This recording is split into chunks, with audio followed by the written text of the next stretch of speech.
காக்காவளிக்கு புற்றுநோய் போன்ற தீராத நோய்களுக்கும் மருந்தாக பயன்படுவதால் இதற்கு ஔஷத மந்திரம் என்று மற்றொரு பெயரும் உண்டு. ஔஷதம் என்றால் மருந்து. இந்த வேல்மாறல் மகாமந்திரத்தை முருகப்பெருமானுக்கு உகந்த நாட்களான செவ்வாய்க்கிழமைகளிலும் கிருத்திகை நட்சத்திரத்திலும் வளர்பிறை சஷ்டி திதியிலும் பாராயணம் செய்வது மிகவும் உகந்தது. இதை கூட்டாகவும் சேர்ந்து பாராயணம் செய்யலாம், தனியாக பாராயணமும் செய்யலாம். வடிவேல் முருகனுக்கு, வேல் முருகனுக்கு, வாணிக்கு, வாகனனுக்கு, கீர்த்தனி முருகனுக்கு, எம்பிராட்டி வள்ளியம்மை தெய்வானை சிவசுப்பிரமணிய சுவாமிக்கு, அன்னையினார் சுவாமிகளுக்கு, வள்ளிமலை திருப்புகழ் சச்சிதானந்த சுவாமிகளுக்கு அரோகரா அரோகரா அரோகரா. அடியார் மக்கள் நம்ம பல முறை சிந்திச்சிருக்கோம். இந்த வேல்மாறல் முருகப்பெருமானுடைய திருக்கையில் உள்ள வேலுடைய மகத்துவம் எவ்வளவு சிறப்பு உள்ளது, அதுக்கு எவ்வளவு ஆற்றல் இருக்கு அப்படிங்கிறத இந்த வேல்மாறல்ல அருணகிரிநாத பெருமான் பாடியதை, வேல்வருக்கும் பாடியதை 3 நூற்றாண்டுல வாழ்ந்த வள்ளிமலை திருப்புகழ் சச்சிதானந்த சுவாமிகள் நமக்கு வேல்மாறலாக கொடுத்து கொடுத்திருக்காரு. ரொம்ப ஆற்றல் உள்ளது. எந்தவித துன்பத்திலிருந்து அடியார்களுக்கு சீக்கிரம் ஒரு நிவர்த்தி பண்ணப்படுது. ஒரு அற்புதமான ஒரு பதிவு நமக்கு வேல்மாறல்.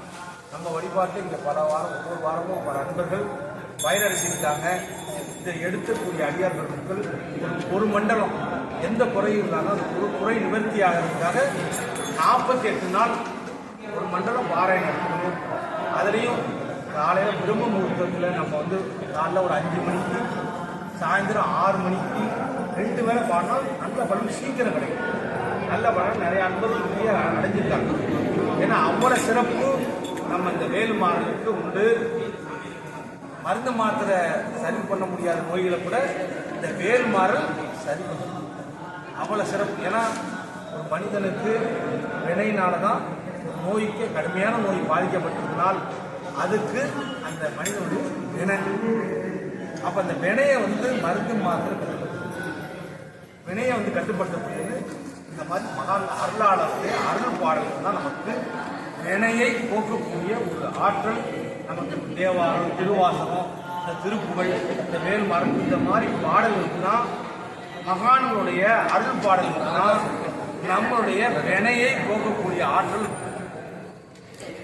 வினை அதிகமாக இருந்தால் மருந்து மாதிரி சிரமப்படும். அப்போ நம்ம அருளாளருடைய பாடல் நம்பிக்கையோட உள்ள ஊறி கண்ணீர் மொழி பாடினால் பலன் நல்ல பலனை உடனே கிடைக்கும்.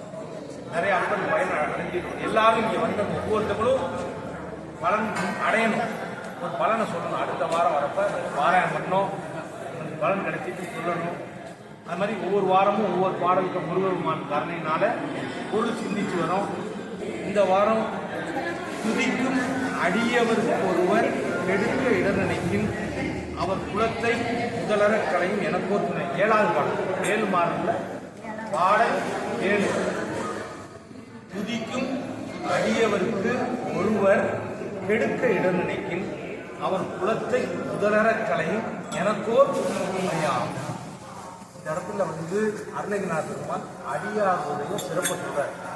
துதிக்கும் அடியார் யார், எந்த அடியார் ஒருத்தங்க திருநீர் பிடிச்சி உத்திராட்டி தரிச்சு நித்திய காலமும் தேவாரம், திருவாசகம், திருப்புகழ் இந்த பாடலில் உள்ள உருளி பாடுறாங்களோ அந்த அடியார் மக்களுக்கு நம்ம முடிஞ்சால் உபகாரம், உதவி செய்யணும்.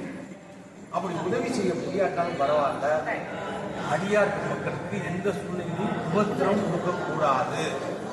நமக்கு பிடிக்கல, வேண்டாம், அந்த ஏதோ ஒரு விருப்பு வெறுப்புனாலேயோ நம்ம நல்ல ஒரு பழுத்த ஒரு அடியாருக்கு நம்ம அதுவும் துணிக்கு எடுக்க நினைச்சு செய்ய கூட வேணாமா, மனசுல போய் ஒரு நல்ல அடியாருக்கு நம்ம எடுக்கக்கூடிய நினைச்சாவே சாமி முருகன் மன்னாசி வராம யாரு கெடுதல் நினைக்கிறாங்களோ அவங்களுடைய குலத்தை முதலர கலையும்.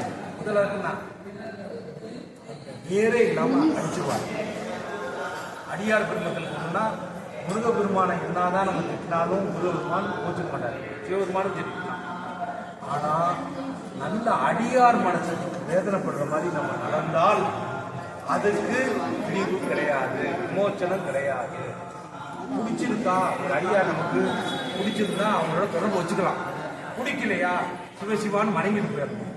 எந்த சூழ்நிலையிலையும் அடியார்களுக்கு நம்ம மனசார கூட கெடுதல் நினைக்க கூடாது. நினைச்சால் அது நம்மளை மட்டும் அந்த குடும்ப முருகன் தண்டிக்க மாட்டாராம், நம்ம குடும்பத்துக்கு எல்லாத்தையும் தண்டிச்சிருவாராம்.